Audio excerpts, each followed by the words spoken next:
પાટીદાર સમાજને પોતાની તરફ કરવા કોંગ્રેસે પ્રયાસ હાથ ધર્યા છે। કોંગ્રેસથી વિમુખ થયેલા એ પાટીદાર સમાજને પોતાની તરફ કરવાના એજન્ડા સાથે અમદાવાદમાં કોંગ્રેસના પાટીદાર નેતાઓની બેઠક યોજાઈ, જેમાં રાજ્યભરથી કોંગ્રેસના પાટીદાર નેતાઓ ઉપસ્થિત રહ્યા।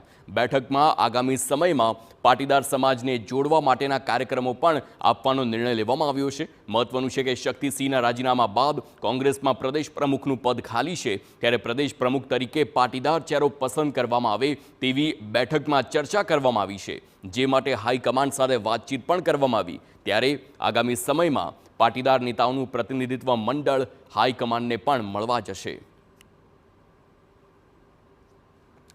પાટીદાર સમાજ ફરીથી કોંગ્રેસથી થોડા ઘણા અંશે વિમુખ થયો છે, એ ફરીથી આમાં વળે એના માટે આજે અમે 2 થી 2.5 કલાક સુધી મંથન કર્યું છે અને એને વાળવા માટે કયા પ્રકારના કાર્યક્રમો, કયા આગેવાનોને મળવાનું, કયા ગામની, કયા તાલુકાની અંદર જઈને શું કાર્યક્રમો કરવા, એનું અમે સૌએ મંથન કર્યું છે।